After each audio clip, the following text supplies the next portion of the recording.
well. So. All right, that sounds good. I'll text you sometimes. Thanks, Steve. All right, Shelly. Larry. Ooh, now that Shelly's on the call, now that Shelly Carlson's on the call, I want to share this hashtag 2020 story. So I come in after the election. I'm by Thursday, I'm useless. So I come in to the office finally, and I see this shining little cup sitting on my desk with flowers in it and a really nice thank you card. I was like, oh my gosh, that was just the sweetest things. I did have to take a picture.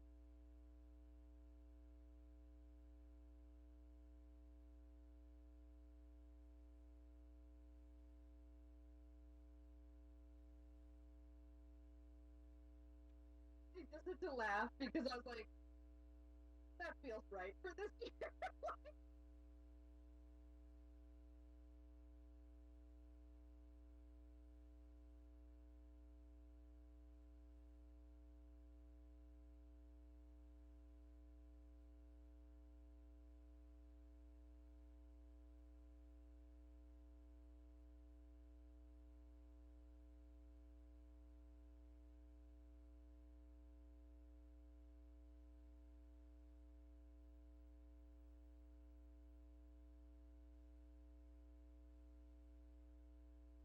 Dan, can you hear my microphone?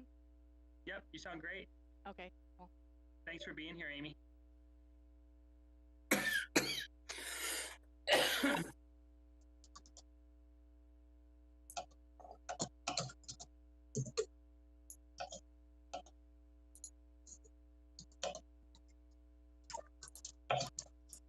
I was talking to John earlier today, and he was mentioning a meeting. He said, back when we used to meet in person, seems so long ago. I thought that was a nice touch. We refer to it as the before times now. That was almost last year. I'm a big movie fan. I don't know if you've ever seen Mad Max Beyond the Thunderdome. When he meets with all the little kids that are their parents crashed in a flight and they're like in a little valley, they refer to it as the before times. So.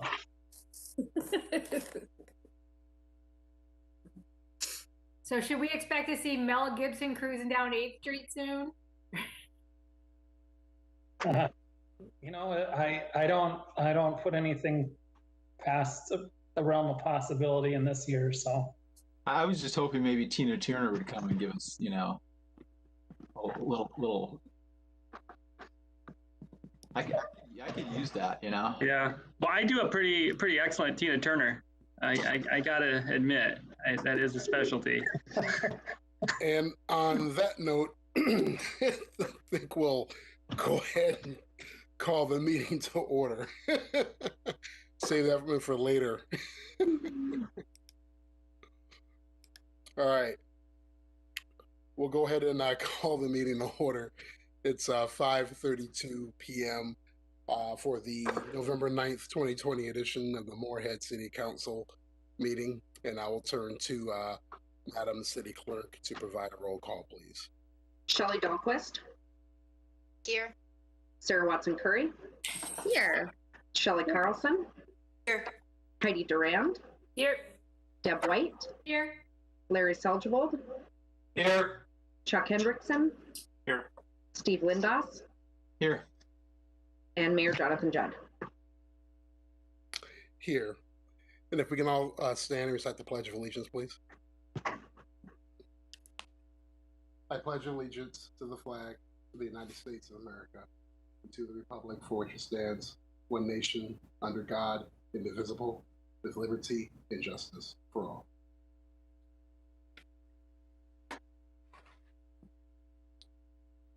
Thank you, everyone. And one moment, please. There we go. All right. Good evening, everyone. I am Mayor Johnathan Judd. The Moorhead City Council is holding its regularly scheduled meeting using virtual meeting technology under an emergency declaration due to COVID-19. I am currently at home and not in City Council chambers tonight. However, I do believe that we do have a few other staff members that are in council chambers presently. Council members are attending remotely. Any public comment received prior to this meeting will be read as a part of the record during the applicable agenda item. The public may participate during the meeting by calling 218-299-5001. Public input will be taken by a staff member and provided to me to read during the meeting.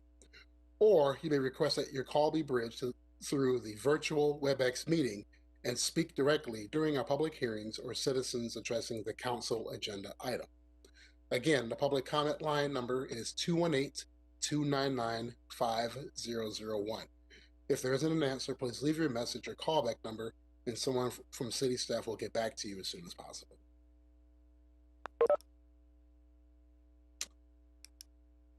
And then we will move on to item number 3, agenda amendments. Are there any amendments to tonight's agenda?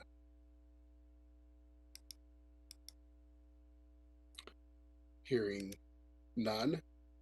Item number 4, consent agenda. Acting City Manager Mahli, Madam City Clerk. Russ, are there any items that have been removed from consent this evening? I'm not aware of any items that have been asked to be removed. Okay. Seeing that there are no items removed from consent, is there a motion to approve the consent agenda as printed? So moved, Carlson. A second, Linda. Motion's been made and seconded. Any discussion regarding this item? Hearing none, Madam City Clerk. Shelly Dahlquist, Yes. Watson Curry, Yes. Carlson, Yes. Durand, Yes. White, Yes. Seljevold, Aye. Hendrickson, Aye. Lindos. Yes. Motion passes. Then we'll move on to item number 5, excuse me, the approval of the minutes from the October 26th, 2020 meeting. Any modifications or additions to be made to the minutes from the October 26th meeting? Hearing none, is there a motion to approve? So moved. Deb White. Second, Dahlquist. Motion's been made and seconded. Any other comments? Discussion? Hearing none, Madam City Clerk. Dahlquist, Yes. Watson Curry, Yes. Carlson, Yes. Durand, Yes. White, Yes. Seljevold, Aye. Hendrickson, Aye. Lindos. Yes. Motion passes. Then we'll move on to item number 6, citizens addressing the council. Acting City Manager Mahli or City Clerk Rust.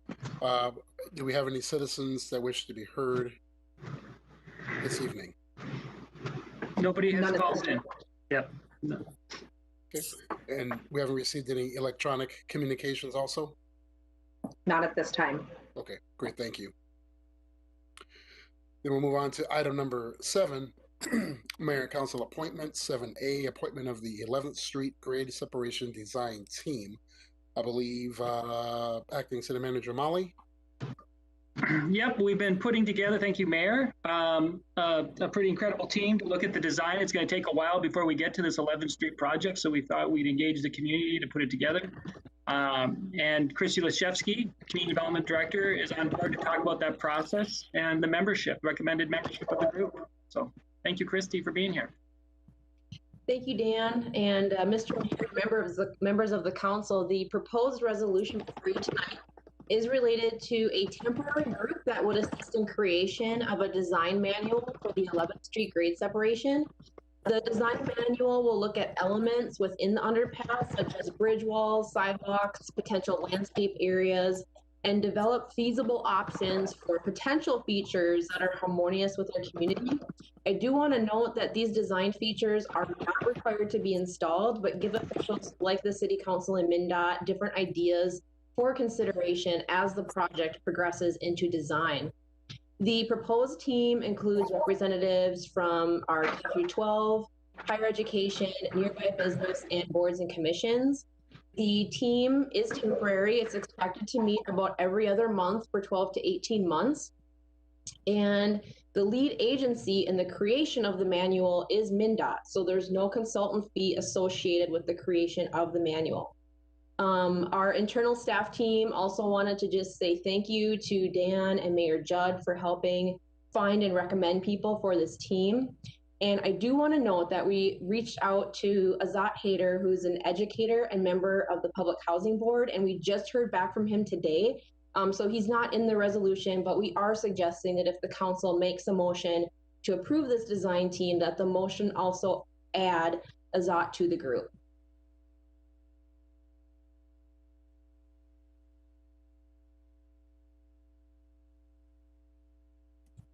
I would move approval with that recommendation from staff to add Izat.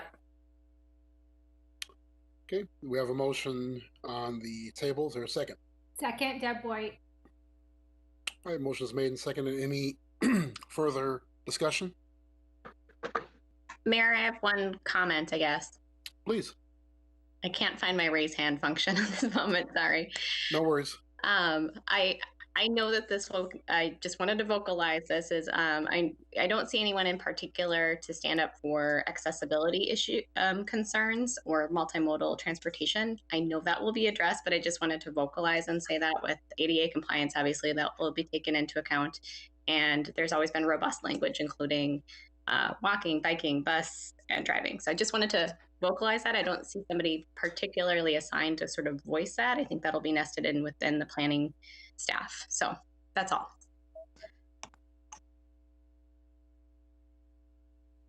And thank you for your comments, Councilmember Watson Curry. And I think hopefully with that being stated that the team will always take that into consideration when we're moving forward with the plans. So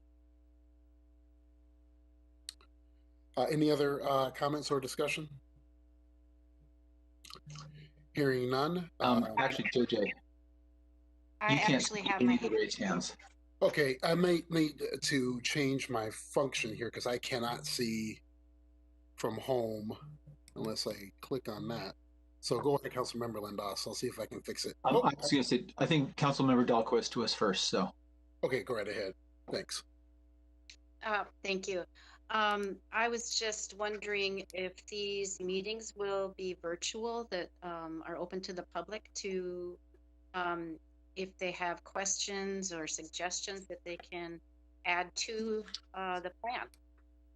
That was my question. But this is great. I approve. Thank you, Councilmember Dahlquist. The meetings are anticipated to be virtual. Generally speaking, for these types of meetings, they don't necessarily have the public comment component that you would normally see in a public meeting. But in one of our first meetings, we'll be discussing with the group different ways that we can get public feedback on potential design options. So I do anticipate that there will be that feedback from the community beyond just the meetings themselves.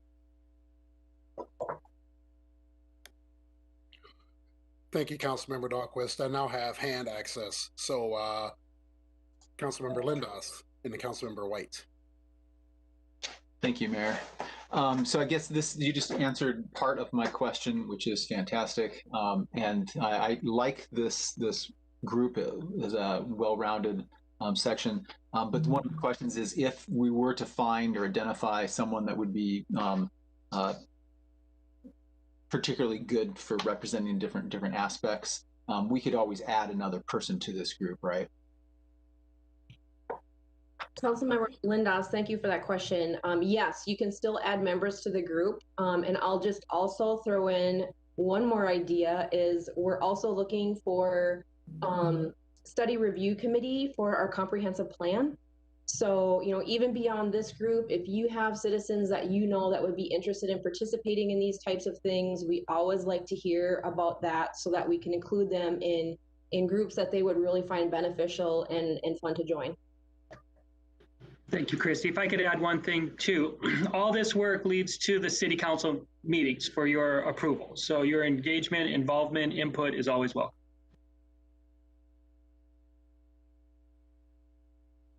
Oops. Sorry, Councilmember White, your hand is up. Thank you, Mayor. I just wanted to touch back again on Councilmember Watson Curry's comments. We have worked in the Human Rights Commission. We've worked with Freedom Resources Inc., and they are a great resource that they've done studies looking at our roads and sidewalks and in terms of accessibility. And so I think that would be I would recommend that we add somebody from Freedom Resources to the group, to the committee. If I could make a suggestion there. So we are also, we participate in Freedom Resources Civil Rights Task Force in town. And so it's made up of folks, staff and board members and community members. We could certainly maybe ask for a position from that task force to participate and include like ex officio by office, the position here tonight, if you'd like. Do you need us to change the motion then for that? Well, I believe we would just add, just like we would a ZOT, we would just add someone from Freedom Resources. Great, thanks. Thank you, Councilmember White. Any other discussion regarding the team? Hearing none, then we'll move to a roll call vote. Madam City Clerk. I apologize. Can I just, who made the motion and seconded? Durand made the motion. And Dahlquist was second? Yes. Say, and maybe we clarify the motion. What is the, Christina? So it's a motion to approve the appointment of the 11th Street Grade Separation Design Team with addition of Ezot Hader. And I can make an amendment to include somebody from Freedom Resources. Perfect. Okay, Dahlquist? Yes. Watson Curry? Yes. Carlson? Yes. White? Yes. Durand? Yes. Hendrickson? Aye. Seljevold? Aye. Lindos? Yes. Motion passes. Thanks, folks. Then it brings us to public hearing. Excuse me, item number 8, a public hearing to consider the 2020 Border City Enterprise Zone program. And I will entertain a motion to take us into public hearing. Steve Lindos moves to take us into public hearing. Second, Carlson. Motion's made and seconded. Any discussion? Hearing none. Madam City Clerk? Watson Curry? Yes. Dahlquist? Yes. Carlson? Yes. Durand? Yes. White? Yes. Seljevold? Aye. Hendrickson? Aye. Lindos? Yes. Motion passes. We are now in public hearing. And Acting City Manager Mahli, is this your item? Yes, I'm happy to hand it over to Amy Thorpe, who's been doing great work on the Enterprise Zone program for many years. And so we're here to approve that again. So thank you, Amy. All right, good evening, Mayor and members of the council. I'd like to start with a little bit of background for those maybe in our audience that don't know a lot about the program. The Border City program is the state's legislative response to the unique competitive issues faced by the 5 cities located in Minnesota's northwest border with North Dakota. So those border cities are East Grand Forks, Dilworth, Moorhead, Breckenridge, and Ortonville. Border city statutes allow those jurisdictions to develop local programs which best suit their city's needs within certain parameters. In Moorhead, programs are reviewed annually by the Economic Development Authority and this council. One Border City Enterprise Zone program created to support our current businesses is the Workers' Compensation Rebate Program, and that provides an income tax credit for a portion of a business's actual workers' compensation expense. On July 13th, 2020, this council approved a rebate equal to 25% of a business's actual workers' compensation expense with a $30,000 program cap per business. This represents a modest increase over 2019 credit levels to help support small businesses struggling during this coronavirus pandemic. To date, we have 132 applications that we've received. That's about half of the applications that were mailed out to businesses. Based on the increased credit amount to businesses and an increase in the number of businesses that may participate, we anticipate a reduction of Moorhead's Enterprise Zone Fund to be approximately $400,000 to $450,000 once all applications are received and processed. The balance remaining in the Moorhead Enterprise Zone account would be approximately $1 million, but thanks to the 2019 legislature, Moorhead receives an annual appropriation each July of approximately $520,000. Before taking any questions that you may have, I would like to just take this opportunity to lift up the Moorhead Cares Small Business Relief Grant Program. Locally, our team distributed more than $1.8 million to 207 Moorhead small businesses. That represents 17 nonprofits, 42 sole proprietors, 52 women and minority veteran-owned businesses, and 96 standard businesses. Clay County Grant Program distributed over $130,000 to 13 Moorhead businesses with 20 to 50 employees and $295,000 to 15 congregate care facilities. That's over $2.2 million in CARES funds distributed to our business community. And while we know that this does not come close to making our businesses whole, it may be the difference between keeping them afloat during this pandemic and seeing them close their businesses for good. So I want to take this opportunity to give a special shout out and thanks to those who made it possible to distribute this amount of money in a relatively short period of time. And those on the team that I wish to thank include the leadership of Dan Mahli, Derek Lapointe, and Christy Lashevsky, Chris Ratty and his IT staff for creating this amazing online application process and automating many of the review steps. I'm quite certain we would still be under a mound of paper if that had not happened. And there's a team of about 5 or 6 of us at City Hall working virtually to review the eligibility and collecting necessary documents from all the businesses.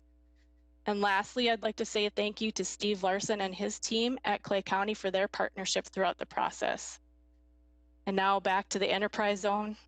Do you have any questions for me in regards to the Enterprise Zone program? All right, folks. Thank you, Amy, for all of your work and research and getting this information to us. We do have one hand up by Councilmember White. Thank you, Mayor. Amy, I just wanted to say I appreciate the extra work that's been done to get the word out about the this resource and the fact that we added 10 new businesses. And when you look at the list of those, it's not, not just as 10 new businesses. Some of those were new to Moorhead, but some of those have been around for a while, and maybe, this is their first time doing it. And so to your credit, the work of really reaching out to these businesses in our community and let them know that this is available and encouraging them to apply. So thank you for that. I wondered, do we provide a list of the, we have just the new businesses. Do we provide a list of all of the businesses? And also, what are some of the things that you could highlight it that you've done differently this year to get the word out to bring in those 10 new businesses? Sure. Thank you for that question.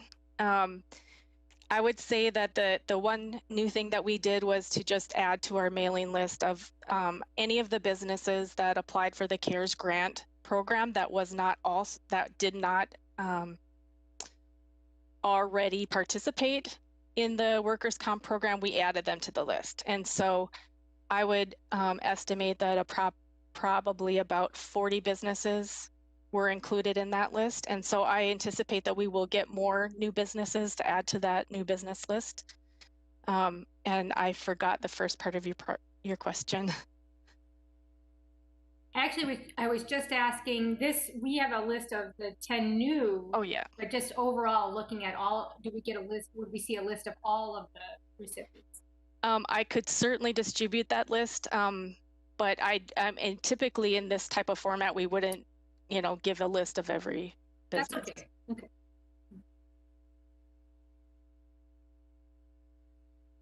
Okay, thank you, Councilmember White. Councilmember Lindas, your hand is up.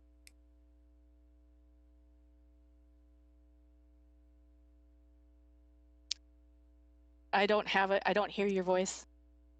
Yeah, that's good. Okay, now you can. So you basically have answered the question by answering Councilmember White's, but I appreciate all the work that's done.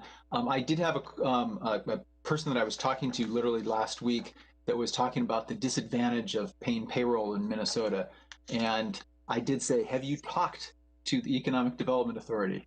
And so I love the fact that we're adding more, and it's clear that we all can do more to get the word out there, because this really does level the playing field quite a bit and open up our downtown and other places for development. So I don't know if there's ideas that you have for things that we can do. If someone's questioning this, who should I have them talk to? Is it Derek or? Yeah, they can talk to Derek or myself. And we also have a page on the city's Facebook, not Facebook. Yeah. Website where you can submit a form to get your business added to that list. Okay, thank you. Thank you, Councilmember Lindas. Any other questions or comments? I just wanted to add one thing to Amy's comments. I appreciate her mention of the business and community grants with the CARES relief funding. And, that is so much work that went in about 3 months. And there is no way we could have done it without this city council moving things right along. So there was, we really felt your support as we were moving it. The staff was kind of charged and motivated to accomplish really what ended up being a pretty incredible feat. Because had we not gotten that money out the door, by the end of this week, November 15th, whatever wasn't spent goes back to Clay County, and then whatever the county doesn't spend by the middle of December, goes back to the state. So we managed to find a home for all those funds right here in Moorhead. So thank you. Awesome work, team. Councilmember Carlson's hand is raised. I was just going to move to take us out of public hearing, but then I can't remember, do we take it out of public hearing and then vote, or do we vote and then take it out of public hearing? Take it out of public hearing and then we vote.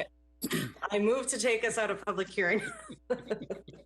I'll second. Deb White. Second. Motion's made and seconded. I'm assuming we're done with discussion, so I'll just go ahead and move it to Madam City Clerk for a roll call. Watson Curry? Yes. Carlson? Yes. Durand? Yes. Dahlquist? Yes. White? Yes. Lindas? Yes. Hendrickson? Yes. Selgebold? Aye. Motion passes. We are out of public hearing. So then is there a motion to approve 8A, the 2020 Border Cities Enterprise Zone Program? Approval. Second, Hendrickson. Madam City Clerk, you got it? Got it. Nice. You always do. All right. Any further discussion?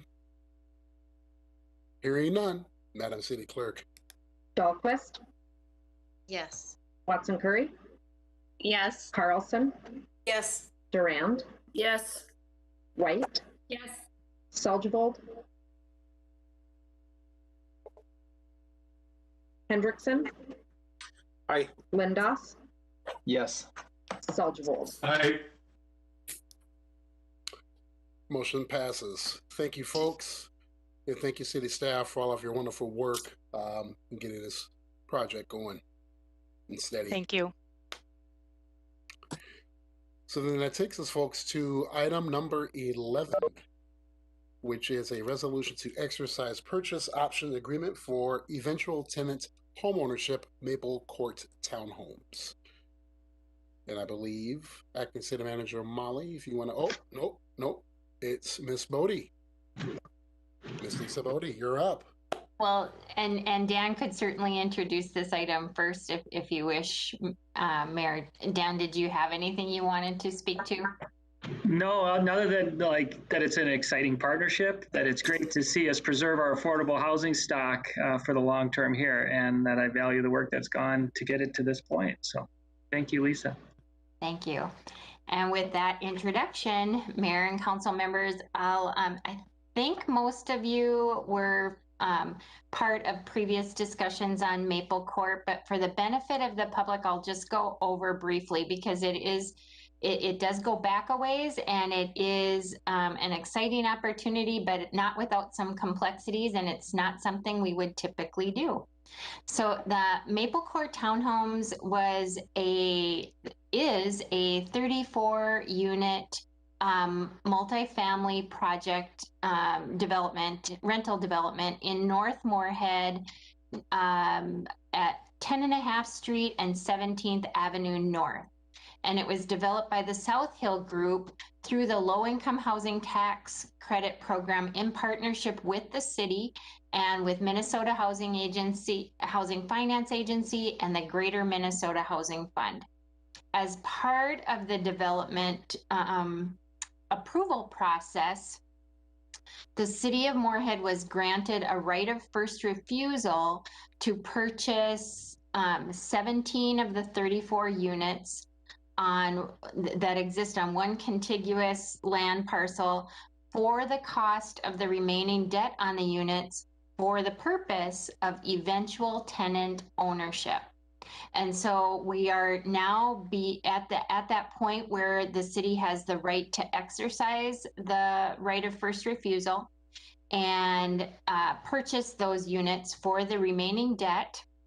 And we have done over the past several months, almost a year, in between pandemic duties and normal duties, we have been pursuing the feasibility of moving forward with this development. And so I'll mention also that as part of the team that's been considering this, we've had partnership with Moorhead Public Housing Agency, and staff members besides myself have been Joshua Huffman and Peter Dahl have been working closely together on this feasibility analysis. So last fall, the City Council approved a capital needs assessment where we took a deep dive with an architectural firm into the useful life of the facility and its components to know what types of repairs might be necessary. We found the property in very good condition. We took a look at the marketability of the units and the cost benefit. The purchase price for the city units is about 33% of the current value of the units. And we have the ability to capture that equity and benefit the existing tenants that live at the property now. And if there's a difference between affordability and value, we can capture that and invest it in other affordable housing projects. So we've been talking about the city purchasing the 17 units that it has the special right of first refusal, and Moorhead Public Housing Agency purchasing the remaining 17 units, and then entering into a property management agreement until such time as the units can be sold to tenants. So this is an opportunity to provide home ownership for people that may not otherwise have access to home ownership, and we're excited by the opportunity. And we've reviewed some financing options. We're talking with Minnesota Housing and Greater Minnesota Housing Fund about assuming the loans that already exist on the property. And we've also reached out to area lenders and gotten some rate quotes that could be even more attractive than what the state agencies have available to the city. So we will, if the council approves moving forward, this is a preliminary step, then we will take the step to move forward with the agencies and ask authorization from them to move forward with the disposition of the property and transfer some of the ongoing obligations for affordability to the property, take those on ourselves. And before we bring it back for final authorization from the city council, we would bring forward a final recommendation on a financing tool to do this. The property is cash flowing very well. It's generating almost $44,000 a year over expenses annually, and that includes management fee. So we are not generally in the business of rental housing, and if we weren't in lockstep with Moorhead Public Housing Agency, whose board is very excited to consider purchasing the other 17 units, we probably would pass on this opportunity.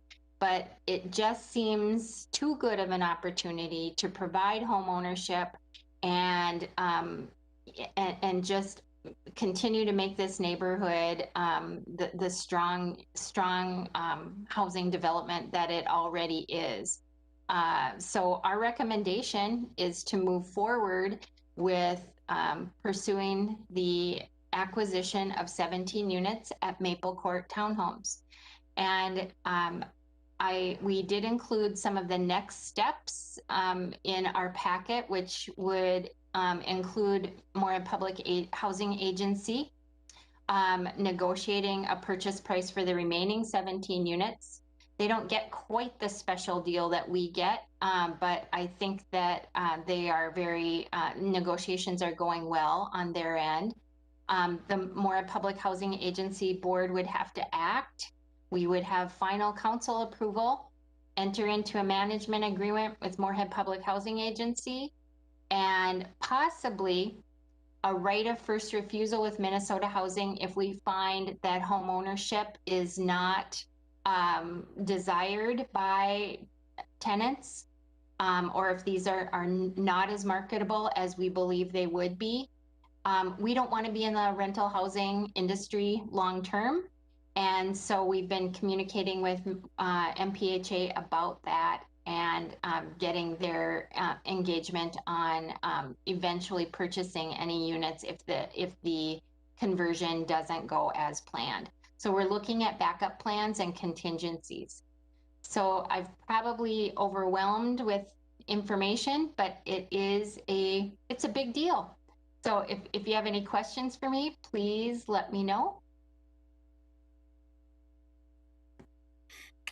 Thank you, Ms. Bode, for working this out. It is a pretty innovative deal, and we'll open it up and see if council members. So I see Councilmember Lindas, Councilmember White, then Councilmember Dahlquist. So we'll hand it over to Councilmember Lindas first.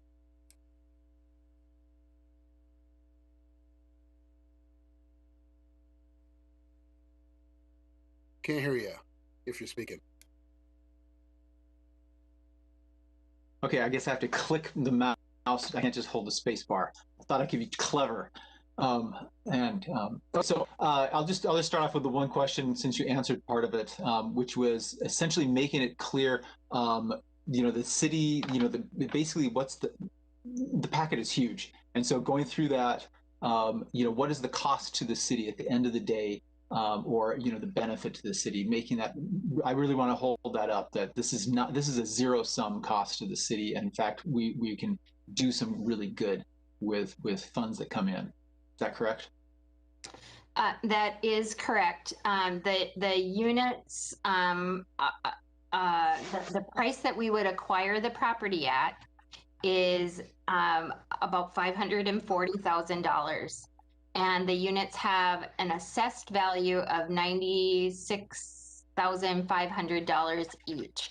So we're acquiring them for about $32,000 each, and they're worth over $96,000 each. Now we can take and calculate what the tenant is paying in rent, and make sure the right of first refusal requires us not to sell them for more than the tenants are paying in rent right now. So that amount is, we work backward into that number to make sure it's an affordable product. We've also had conversations with Moorhead Public Housing Agency and Clay County Housing and Redevelopment Authority about if there are tenants living in the units that have certificates and vouchers that subsidize their rent, that those vouchers could be made available to continue into home ownership.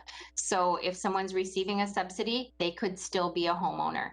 And we would not displace any tenants. Anybody who wants to live there can live there under their current terms as long as they wish.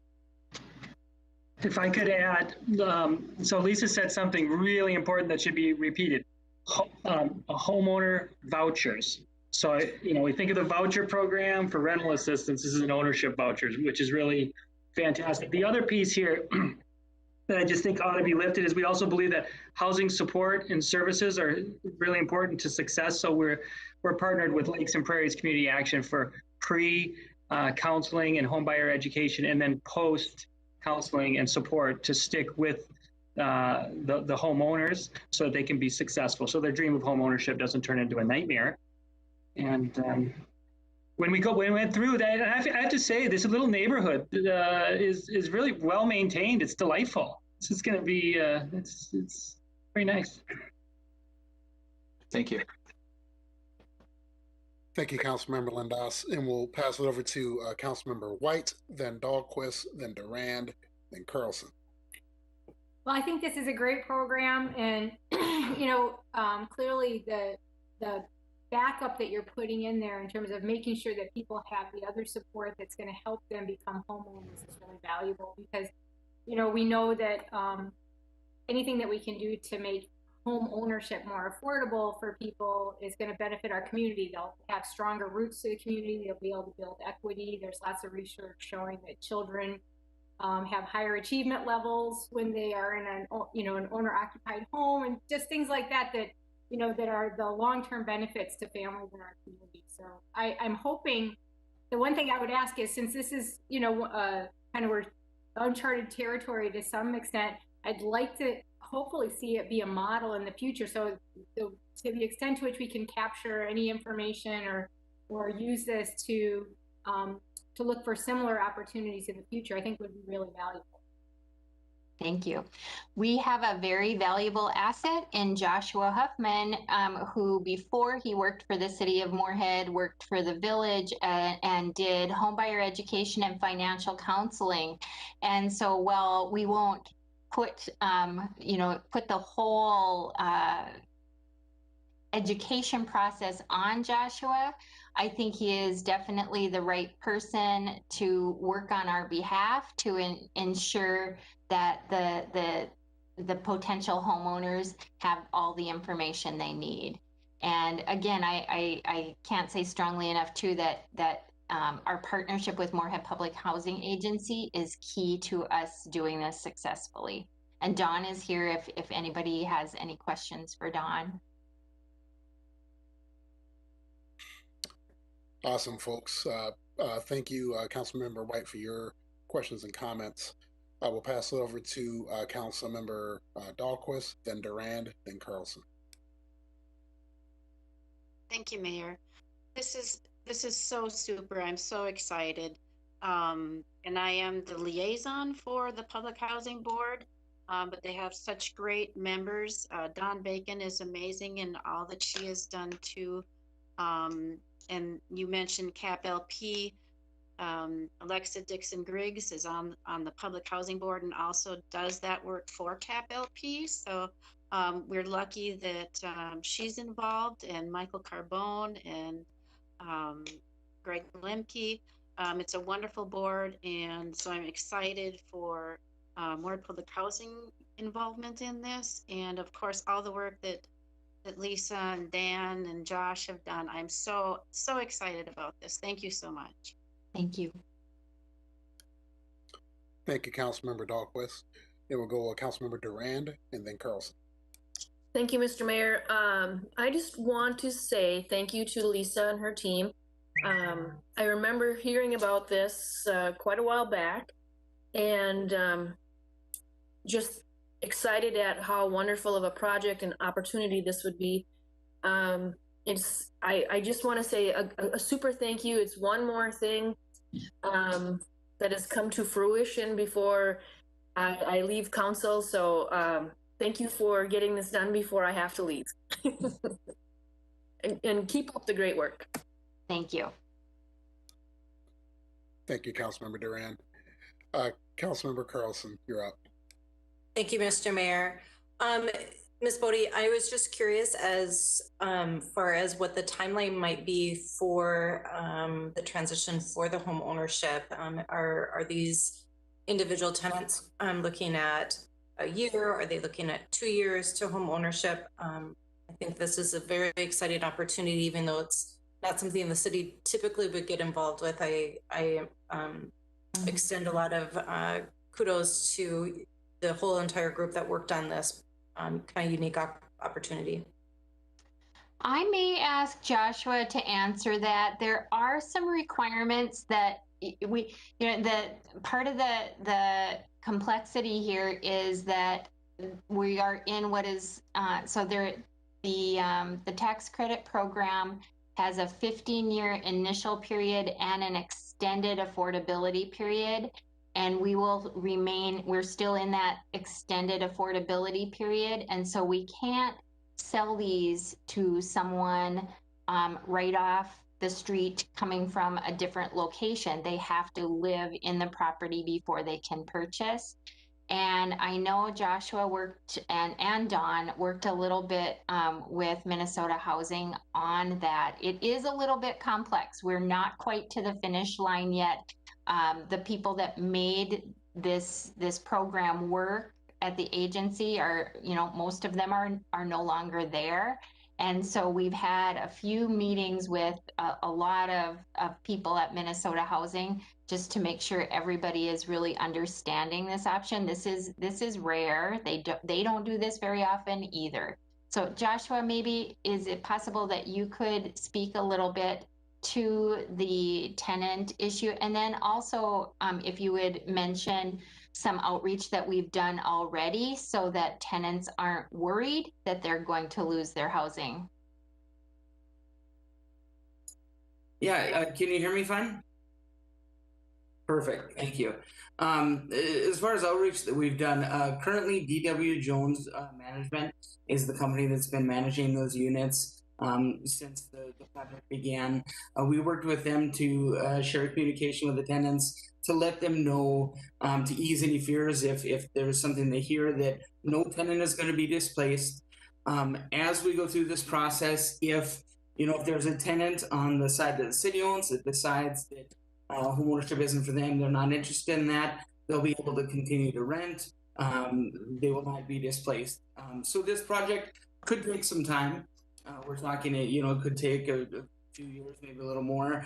If someone decides they don't want to pursue the homeownership option, and if at some point in the future they decide to leave their unit, we would have to bring in a new tenant they'd have to remain a renter for 6 months before we can offer them the home ownership option. But that's part of working with these individuals. We want to find out what kind of interest they have, how prepared they are, if they are interested, what kind of support they need, what kind of pre-purchase counseling they'll need, what kind of individual one-on-one assistance to get them in the position to purchase the unit. And some people might be ready in the near future. Some people might be a year or two of working on some things to get to the point where they are ready. So it is going to take some time, which is why we've worked to kind of out of our contingencies to make sure that it is extremely low risk and still beneficial to the city.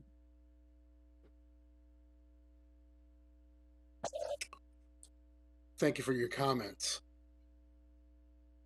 Does anyone else have any comments or any questions for staff on that?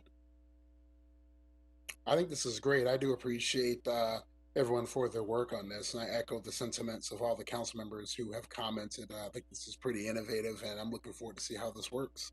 So it's really exciting to give folks that would normally not have the opportunity to have access to homeownership that opportunity. So it's great. So thank you all for your work on that. So with that, I don't see any other hands up. I will entertain a motion. Durand will move approval. White second. Motion's made and seconded. Any further discussion? Madam City Clerk, you got the motion and second? Yep. As always, we'll hand it over to you. Dahlquist? Yes. Watson Curry? Yes. Carlson? Yes. Durand? Yes. White? Yes. Selgerbold? Aye. Hendrickson? Aye. Lindos? Yes. Motion passes. Thank you, folks. Great discussion. Great work by staff. Keep it up. It's awesome. Thank you. All right. So that moves us to item number 13, Mayor and Council reports. Any council member wish to provide a report on things that are going on they're involved in? I see Councilmember Durand. We'll start with you, then Dahlquist, and Councilmember White. Thank you, Mr. Mayor. I'd like to share with the council so that you can share with people, and I'd like to share with whomever is watching or who will watch later. On November 18th, next Wednesday at 10 a.m., we will be hosting, myself and a couple others will be hosting a Zoom type meeting in regards to payday lending across Minnesota and what is happening with the federal legislation to cap interest rates and whatnot. It's basically an educational meeting, a call for action meeting, and a raise awareness meeting. And if anybody's interested, please email me. My email can be found on the city website. And yeah, we'd love to get as many people on board to learn and listen as possible. So please share that with anybody that you know who you think might be interested. Again, that is next Wednesday, not this Wednesday, next Wednesday, the 18th at 10 a.m. And I'll have more information for people who reach out and email me. Thanks. That's all I got. Thank you, Councilmember Durand, and for your work and your passion in working to educate our residents on that. Councilmember Dahlquist, then White, then Lindos, and Watson Curry. Thank you, Mayor. I want to start out with recognizing a couple of our officers. Our Moorhead Police Department we're so fortunate that we have the Moorhead Police Department. They do a great job, and Chief Monroe has been amazing and done a wonderful job. And I want to take this opportunity to recognize a couple of our officers who continue in education. Captain Swenson also does adjunct and teaches classes for other police officers in training.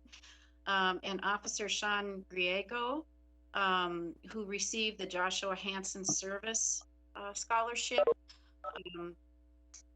And then I want to, and I apologize if I get emotional. There's something that happened yesterday that really affected me.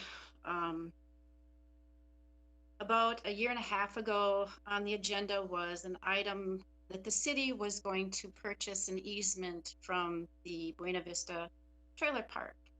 And I had gone over, because I couldn't get through, the number for the co-op was not working. And when I was there, I met a woman, Carolyn, who lived there. And after that interaction, we exchanged phone numbers and had kept in contact. Carolyn was on disability, living on less than $1,000 a month. She didn't have internet or computer or cell phone. She had a landline that only worked in town here.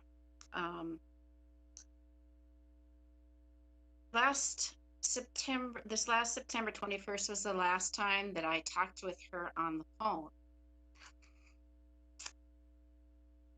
I had tried to contact her from October all until this Saturday, and I went to check on Carolyn. You could tell no one had gone in and out of the door for quite a while, and I searched the neighborhood, other neighbors in the trailer park, and found a woman who knew Carolyn. And she came with me, and we knocked on the windows and the doors, and there was no one there. And then some of the neighbors said we had not seen Carolyn for weeks. So when I got home, I called Lakeland Mental Health, and they instructed me to call for a welfare check. And I called Christy, the neighbor of Carolyn, and she said, I'll call. And she met the police at the trailer, and they had decided not to do a check. Christy called the next day and asked for a second welfare check, and they did find Carolyn inside. And so what I want us to learn from this is that we need to check on others. Check on your neighbors, vulnerable adults. And what I would like to propose is that the city look into having to form a response team to answer welfare checks that are professionals in the mental health field, to answer calls for mental health issues or dependency issues. And I would like to propose that our city look into some of the resources we have here. We have Lotus, we have Lost and Found. There's lots of social workers, and it's something I think the city can find an alternate. Our police force is stretched, and this is something where we could help them. I've also I know that our fire department is also very good at responding to things like this, and that's another option. But mostly I want people to check in on each other. I feel so much guilt that I did not go back and check on Carolyn earlier in October. And I feel sad, and I feel guilt, and I don't want anyone to have to go through that again. And so I don't know what we need to do next, but I just wanted to bring this up and share it with you, and work with the city to see what we can do to find an alternative response team. But I want to end this on a happier note. I think everybody knows Abdullahi, and I want to congratulate him on getting married. That was something that I was surprised to hear about, but very excited, and he's touched so many lives in this community. So I want to bring end it on a happy note. And thank you, everyone, to check on your neighbors. Thank you for sharing, Councilmember Dahlquist. And I think that is a very important reminder and an example of why during this time, I know that we're all stressed out, that we should be looking after our neighbors and our neighbors' children and families in general. So thank you for sharing that. Councilmember White, I see that your hand is up along with Councilmember Lindos and then Watson Curry. Thank you, Mayor. I think before I say what I was going to say, I just wanted to say to Councilmember Dahlquist, thank you. And I value all of my fellow council members and our mayor and our staff. And one of the things I really appreciate is how much all of you lead with your hearts. And that's good for us. That's good for our community.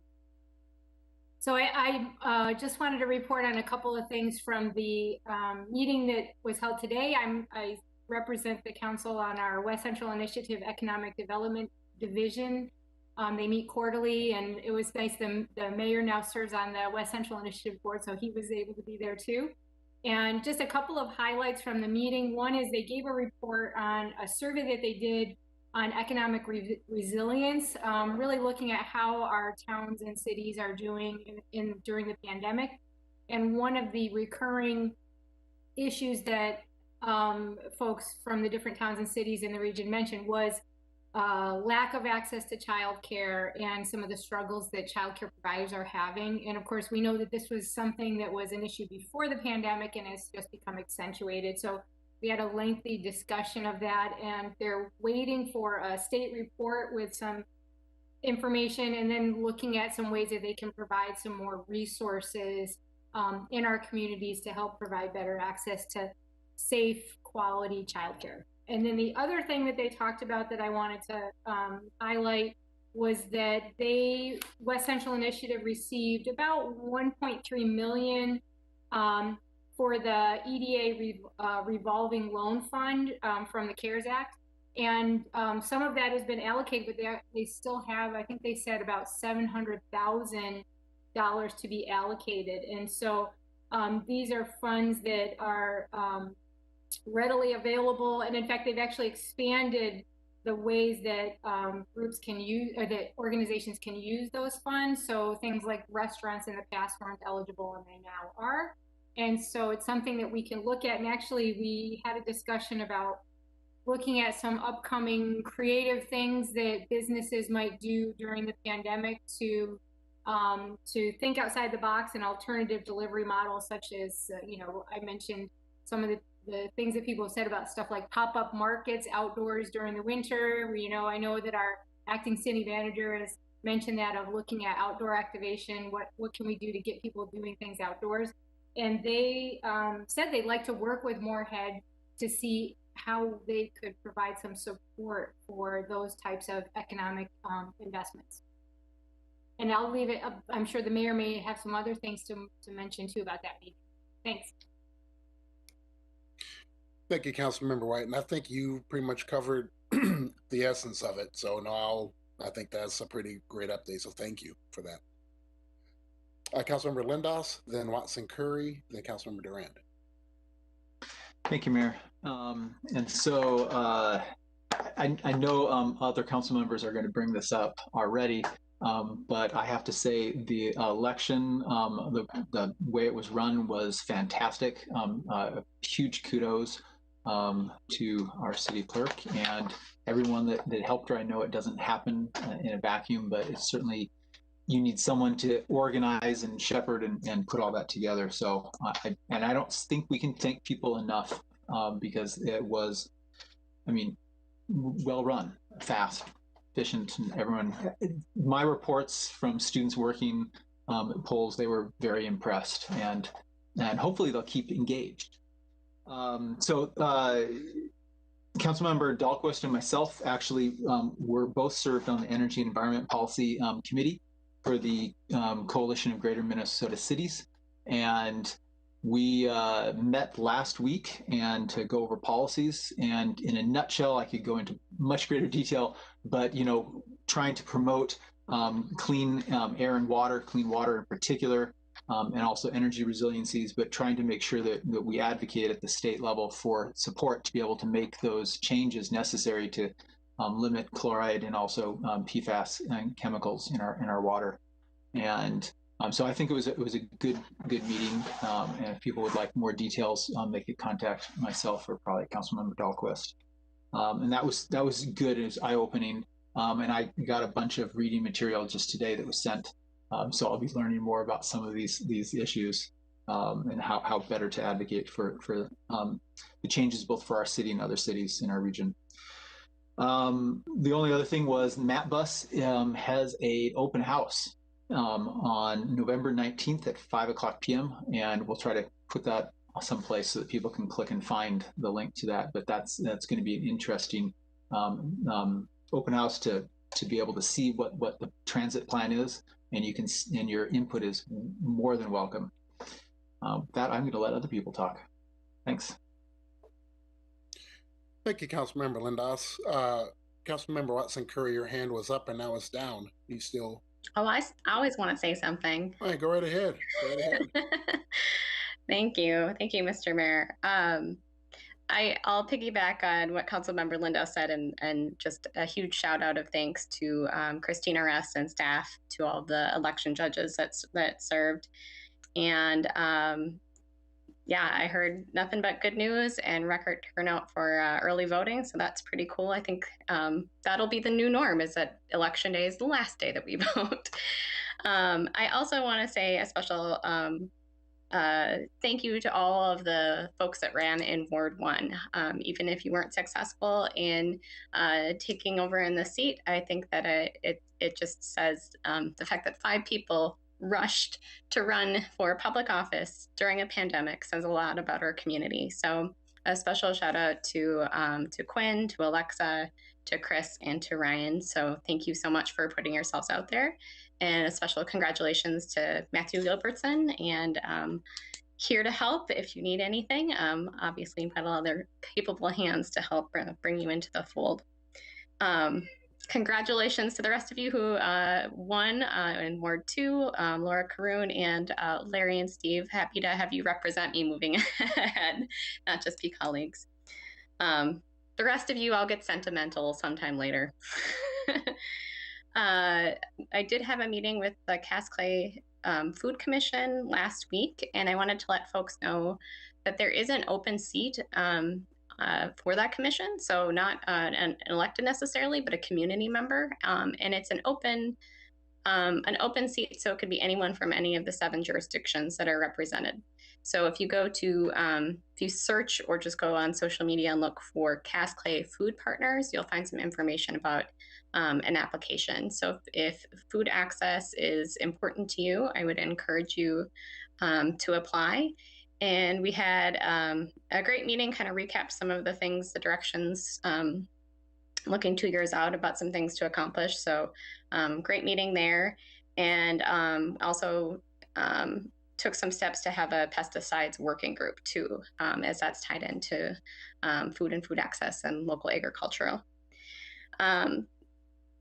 Mayor, I'm sure you'll invite people to virtual coffee, but I want to just wrap up with a bit of a thank you to you and to the rest of the mayors in the Metro. October was Domestic Violence Awareness Month, and the mayors signed a proclamation towards the end of the month, and kind of echoing what Councilmember Dahlquist said, checking in with people is so important. And I feel like in times of COVID and all of the things that we have going on, feels a lot easier for us to understand how people could be having troubles, whether that's financial, emotional, mental health, relationships. So checking in on people is great, but also please reach out if you need help. 211 is a great resource for the First Link number for local resources. And there is a 24-hour access number through the Rape and Abuse Crisis Center. So for anyone who's listening, it's 1-800-344-7273. So you are worth it, you are loved, and we want people to be able to get through this on the other end fully intact. So that is all I have. Thank you. Thank you, Councilmember Watson Curry. Very much appreciate your words as well. Councilmember Durand, your hand is up. Yep, thank you, Mr. Mayor. Just a couple things here real quick. Councilmember Dahlquist, I'm very sorry to hear about your experience and your loss. Talking about neighbors, you know, we all have wonderful neighbors. We all have neighbors who impact us and who touch us. Which brought me back to thinking about the idea, the suggestion I made to acting city manager Dan Mahli about having a best neighbor award or recognition. I brought this up a few months back. I just wanted to come back around and see where we were at with that, if we're still working on that. You know, one more thing I'd like to see established before my time is up here. And so you don't have to answer me now, but it's just a reminder that it's something that I'd like us to look into and to do. Councilmember Lindos, I appreciate your passion about clean water and water initiatives. I just wanted to remind you that being a commissioner on the utility, water issues have been a very big passion of mine. So if there's any kind of collaboration you and I can do, I'd be more than happy to work with you on what we can do in Moorhead and in greater Minnesota to work on secure water initiatives, safe and secure water initiatives. And then lastly, I just want to say congratulations to Laura, to Larry, to Steve, and to Matt Gilbertson, who will be, you know, who won their elections. I will definitely miss council, but I will not be gone. I'll probably be a bigger pain not being a council member. So congratulations. I look forward to seeing all your work. And that's all I got. Well, I don't think you'll ever be a pain, Councilmember Durand. Is that a challenge? Well, I mean, if you want to, I guess if you want to take it there, then, you know, but I'm just saying, there's nothing wrong with advocacy. And I think that we all are advocates in our own right. And I guess sometimes if it means being a pain, then it's one of those things where, to quote Representative John Lewis, and which acting city manager Mahli spoke about a little while ago, there's nothing wrong with good trouble. So I think that's healthy in our society. Anyone else wish to be heard? I'll keep my comments brief because I think I'm just going to echo what everyone else has pretty much said. Madam City Clerk Christina Russ is a rock star. We're happy to have her and her talented staff who have worked really hard throughout the election cycle. So thank you for your work. Also, congratulations to our council members existing that are coming back, and to our new council members coming on board, and also to those that ran. Very happy that you took the chance to want to step in the arena. And also, there are many ways to participate in our city that we still welcome your ideas and your vision. And so thank you all for running and participating in the process. Also, I want to say a special shout out to Raven Beach Crisis Center for allowing me to speak the other night. It was very a good discussion. So thank you for those folks who sent emails in support. Really appreciate that. Also wanted to send a special shout out to the nurse practitioners. I did sign a proclamation. This week is Nurse Practitioners Week. It's folks that are also with the healthcare workers on the front lines, taking care of our community and the families. So really grateful for your work and for, I guess, keeping us all safe and healthy as best as you can. I think with that, yes, we will also have our next coffee with the mayor which will be on November 19th, virtual 6 to 7 p.m. Ward 1 will be up at that time. So it'll be Councilmember Watson Curry's last coffee. So please feel everyone show up and wish her well in her future endeavors. And I think the only thing I will mention, because I don't want folks to be worried or afraid, I am at home tonight because our family is quarantining. Everybody is fine. It is a precaution. So I just want folks to know that's the reason why I'm not in council chambers. And so I just want to make sure everyone knows that everyone is safe and everyone's doing well. So with that, I will pass it over to Acting City Manager Dan Mahli. Thank you, Mayor. And I have to say your speech at the Rape and Abuse Crisis Center's fling, the annual fling, was just remarkable. If anybody has a chance to take a look at that, to check out Rape and Abuse's website, you can find it there. It's really, really powerful stuff. And Councilmember Durand, the good neighbor, the neighbor Moorhead Heart recognition, you will see that before you leave the city council. You have my word. So we're excited about that. That's coming. So there's some great plans. I think everyone's going to be really excited, and it really reflects the good moves and momentum that we have going in Moorhead. So remarkably, the election went really quite smoothly considering the challenges during these times. And I think, and in Moorhead and Clay County, we can confidently say it was a fair, a safe, and an accessible election. And, that special thanks. Christina Rust, if you've had a nickel for every time your name came up tonight, you'd have $13.25 or something. But and your team of election judges was just an amazing group that they came out. And let me lay something out here too. This wasn't just one election. I have to say this is the end of a marathon. And it started about a year ago with the special election in Moorhead, which had no connection to the county, no connection to the state or the feds. And that was Christina's first. And that was the whole ball of wax for a special Moorhead City Council election, which was really great. That led to a presidential primary in March.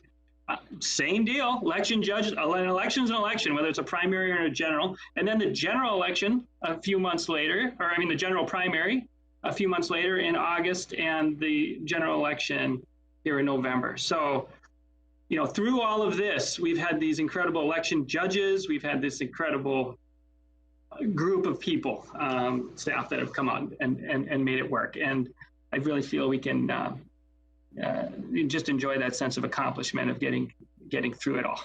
So I just had to say that.